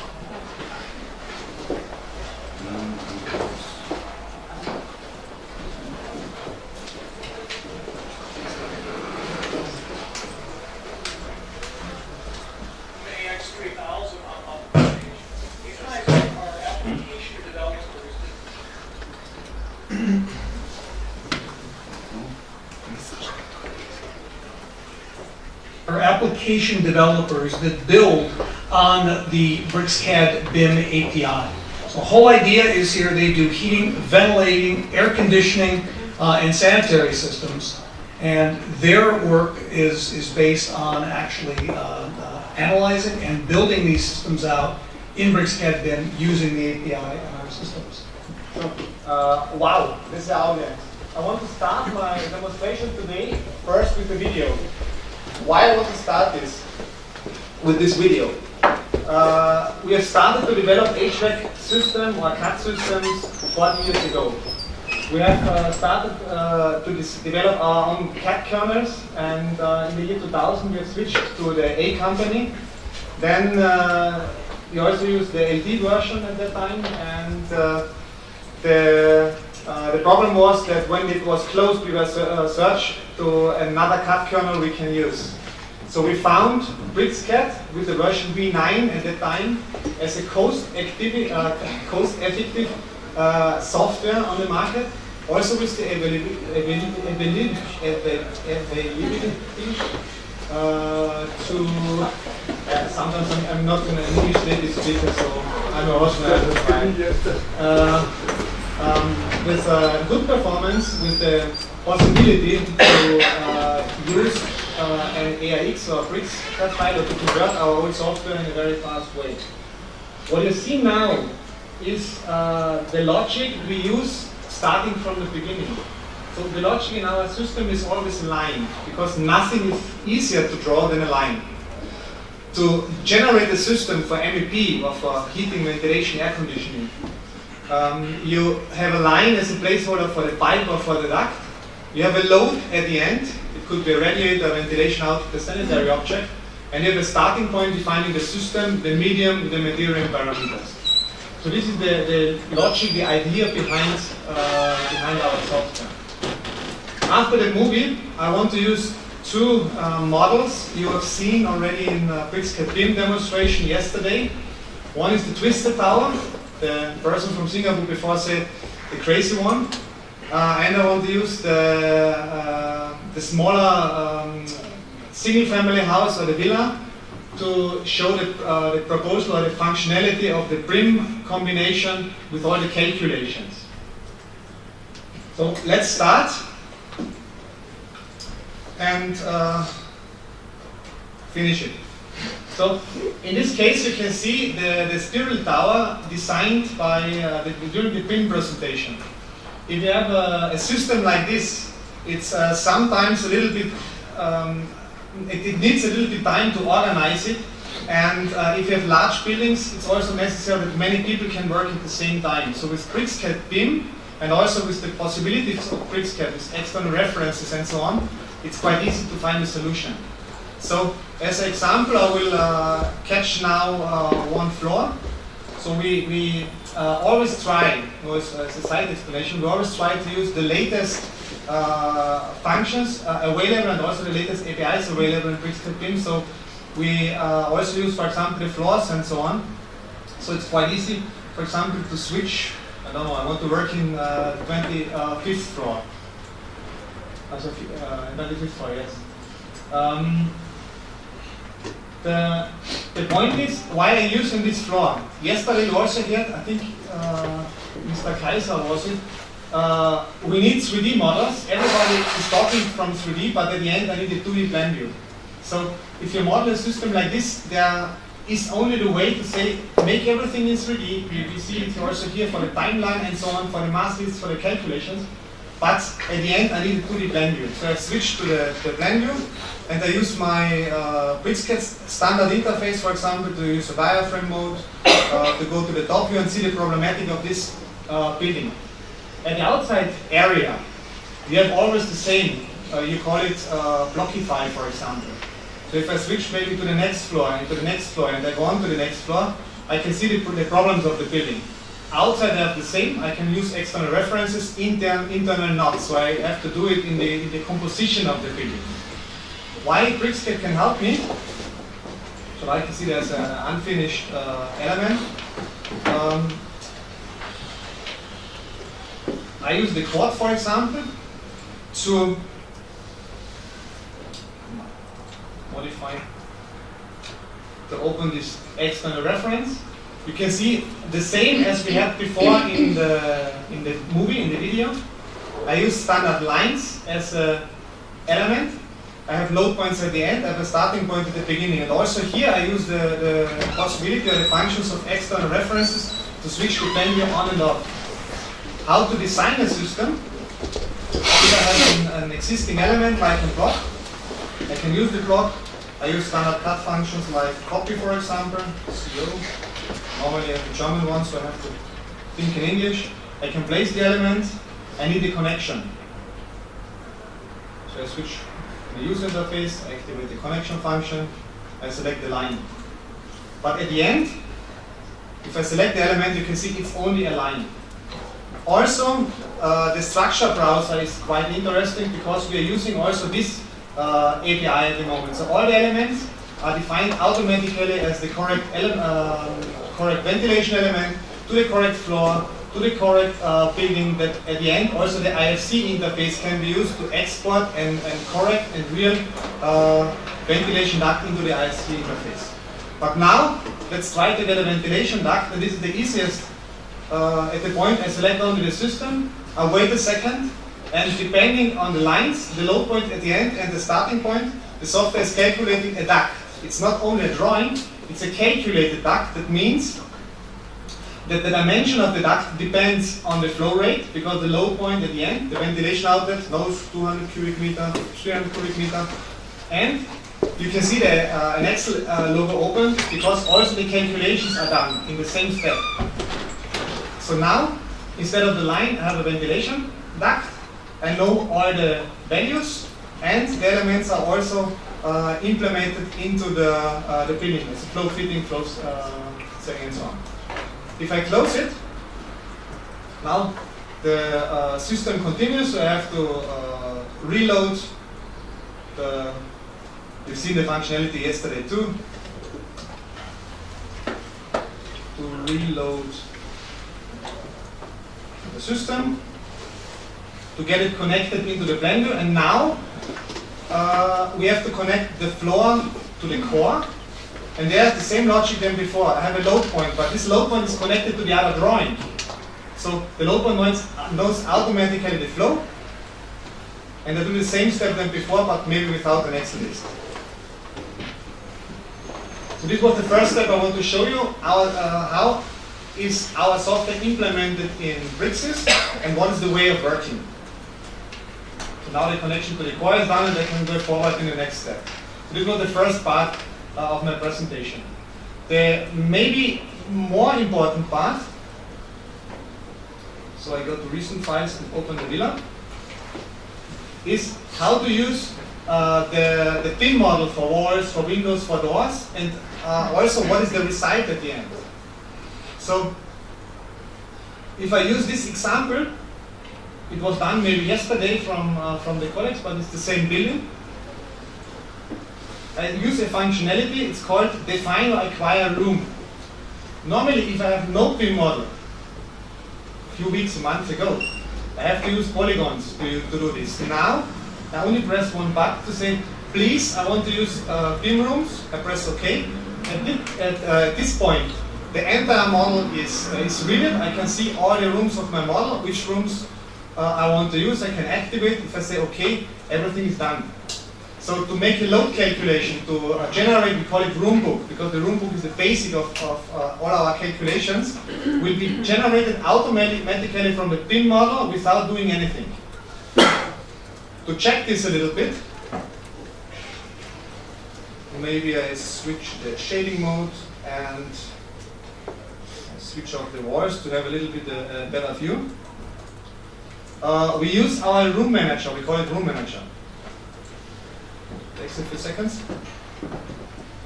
The room manager is used to do visualizations. So I can visualize one room, another room, second room, or maybe all rooms of a floor. And now the important thing is the color should help the user. We are visible people. If you have different colors, you can analyze it graphically, you can find out mistakes. So if I have different wall types, so identical wall types, I can see it in the same color. But the same can be done. So if I use, for example, the office room, look down at the bottom, I move it up first. I can see a transmission load, a ventilation load, a norm heat load. The calculation is done automatically because the BricsCAD BIM room knows the connected wall and surface. The wall knows the connected composition. Depending on this, I have a transmission load through the wall, also the window, according to in order of the glassing type and so on. And depending on this now, I also want to check if there's something maybe problematic. So we only switch in around view, and I can say, please show me the transmission loads of the building. So I can see everything is green. One area is a little bit yellow, so there's a huge glassing facade, more transmission load. Show me the U values, show me maybe what is the internal wall, what is the external wall, what are the room temperature I was using, and what is the watt per square meter value I have to cover by the heating system. So this is automatically found from the BricsCAD BIM model into the calculation. Okay, this was static calculation. I used the coldest temperature outside, the hottest maybe inside. To go one step above, it's also possible to make building simulations. So what is the difference? For a standard load calculation, you take one temperature, maybe the coldest of the day, and you calculate this value. For a building simulation, you use an entire year, and you need the temperatures hourly. This you can get from some meteorologic stations, from software called maybe Meteornorm or something else, and you need the simulation kernel. To develop this, it's the work for a life. So the simulation kernel was not developed by our company itself. It's one of you can nearly say only one interface we have, and it's the interface to a simulation kernel called Energy Plus, developed by University of Berkeley. So to do the simulation, we have another type of room manager. So you can see I have 4 different areas. I have zones, I have rooms, I have schedules. So if I take a room and move it to a zone, that means the zone is for me the main thing. If I have many office rooms, I don't want to define all the internal loads, all the schedules when it's heated and not in one step. At the other side, at the project, I can select my weather information. For example, London Gatwick or America, whatever. Maybe New York or something else. And the zone needs a profile. So according to at the profile, is defined when the room is heated, when the heating is switched off, what is the temperature, at what time, what day is switched on, what day is switched off. And now automatically in the background the simulation is done, and I can go to the resides. So for this kitchen room, the calculation was done, and I can see the maximum load is 6,500 watts on somewhere in June, 30 of June in summer. Why? It was a very large room, and I have a glassing facade direction to the south. So I can go forward to say, okay, what happens if I plant a tree, some shading areas, change the windows and so on. Or what is on the coldest day, what is on the hottest day maybe, the period for the day, what is the day curve of the room temperature. So also these calculations can be done automatically. At the end, in order to the calculation, you get radiators. You can see here. And now we have the same position that we started the ventilation module. They are placed by the software under the window. You can do it, you can manage, you can manipulate. You connect the radiators to the line. So I select my 2 radiators. I say this is the flow, this is the return. It's a little bit too fast. Return. Let's do it in a plan view. Like I said, You can see everybody wants to try to model in 3D, but sometimes it's easier to do it in 2 dimensions. Neck.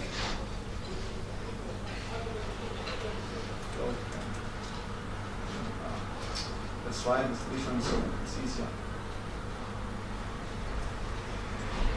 I try to hurry up, I have it exactly 40 seconds. So,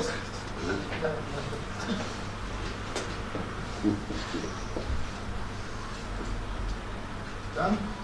We have only connected one.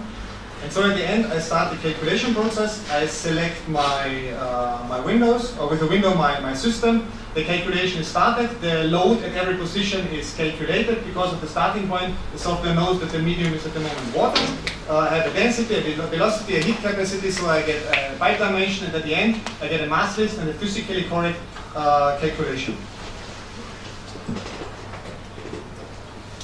And last but not least, we have only one model, but this I only say in a very short step. This is called we use for virtual reality, but not in case of doing some interior or exterior designs. We use it mainly for maintenance or to check the ability to mount the ducts. It's also implemented directly in Bimcert. You have one button you have to press, and the entire BIM model of Bimcert, or also a solid model, is sent directly to the Archaeonite. So I open it only one time. It takes less than 20 seconds. You can see as an example, it's only a ventilation kernel. Went to the model, I press one button. It takes a few seconds. You can see the green button. An Unreal Engine opens, and I get the model directly in the kernel, and I can go fly or go through my building to look if I have some collisions or problems where I can check something. Flight mode, W. So, that's all. Thank you, Michael. And that's almost all for me.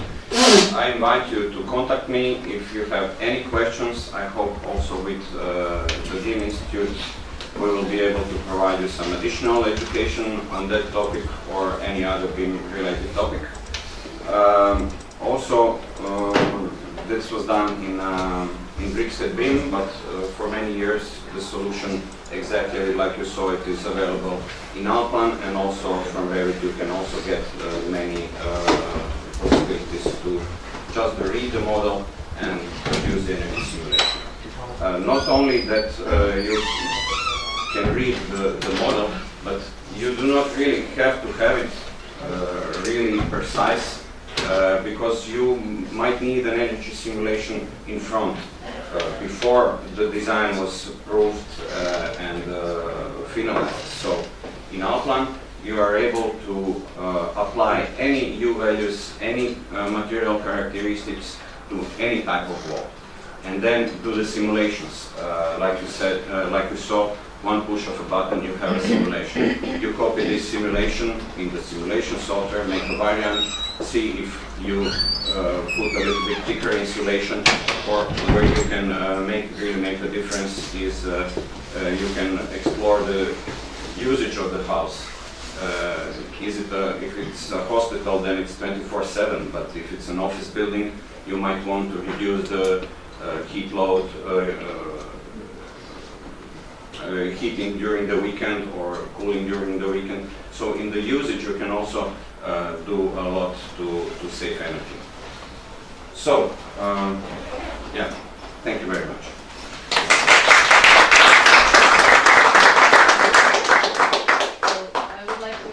Diana and Mr. Baldini and Mr. Morado to thank you for your support in the presentation. The projects, we have the golden books. Golden books. Thank you. Thank you very much for inviting us. It's a book for Macedonia and Come on, Dan. to remember.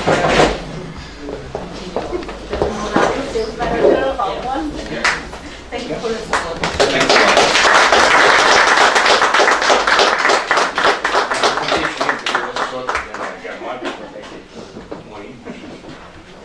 Thank you.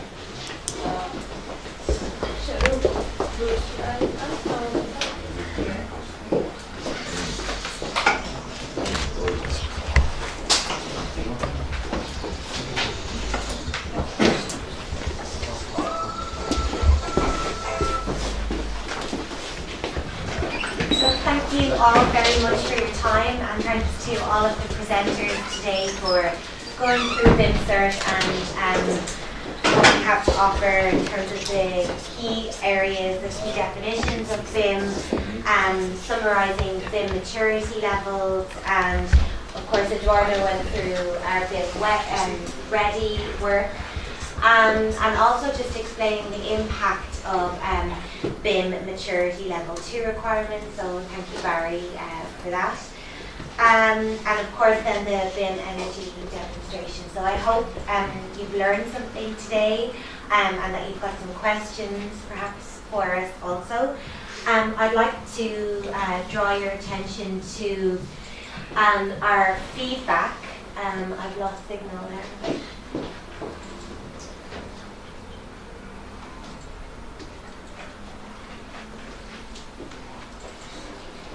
So because this is, a trial, we have set up an evaluation survey, which is on our website.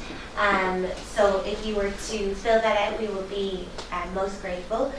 So the interface will look like this in terms of evaluation. You can find it under the training materials.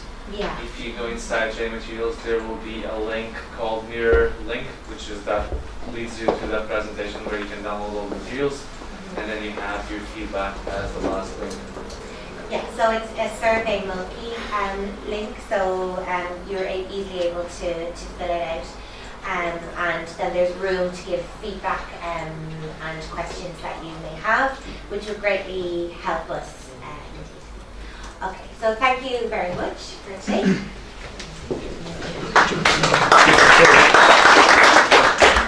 If I may say one point.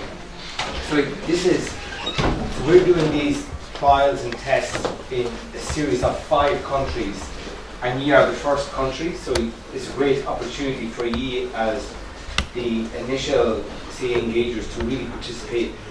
And also we would really welcome if you can disseminate the message out to your colleagues, your industry partners, other stakeholders, and feedback to us, either directly or through our website, your interaction and your colleagues' interaction with this whole BIM model. We really appreciate that. Thank you so much. Building to what I just said, we registered today, so like I said, this is the first trials and the first version of this material. Your feedback will allow us to tweak or add or change, and as we do it, because you're already registered and taking part of the project, you'll take an update and say, here's a new update on this material, here's a new material that you can try out. And even whoever wasn't here, if you have colleagues back in the offices or people that you know that who are interested on this subject, if they register, they'll have access to this trial material. This at the moment is the opportunity of trying it, something that will be available in the future, but in the future will be available as part of the courses, so probably not going to be free or even distributed, so you'll have premier access to it at this stage, and we have it at no cost. And if you have as much people being registered, that means that we can spread that material to all of your colleagues. We filmed the presentations as well. They will be uploaded there, so they can get the same experience. Albeit not by Barry and I in the flesh, but the video will be there. But please disseminate and share with your friends and your colleagues. It might seem quite sad to want to go home and get excited about BIM. I am the annoying one in my staff room. When the phone goes and it's BIM, they know it's for me, because I am very excited about this. So please get excitable as well. You've seen a quick kind of trial and lecture here, but already is category disciplined. So sometimes you might have the time to sit for an hour, 2 hours listening to us, but 15 or 10 minutes is easier. And if you have this material online, you can take it at any stage. Take a little bit on your lunchtime maybe, and then save it to your next 10 minutes that you're free. So we're trying to get this as easily for you to access the information. Dear colleagues, thank you for your time and attendance today. On behalf of the Bimcert project team, lecturers and supporters, and for package 5, Professor Hines, Dr. Lynch, for leading this package of trials. Your feedback by completing the survey monkey will be very appreciated, very valuable, because this is only a trial version of the program. We will continue to improve the materials in line with your feedback. And please forward the link to the colleagues who might be interested in this program as well. This is very helpful for us and for the industry across Europe, because from Macedonia this workshop will continue in all other Balkan countries. Any comments or questions before we close the workshop? Recommendations? Or is it too early? Okay, I will come that you will fill the questionnaire. You will follow the program and the progress and comment that permanently, and you will include other colleagues. Thank you very much for your attendance today.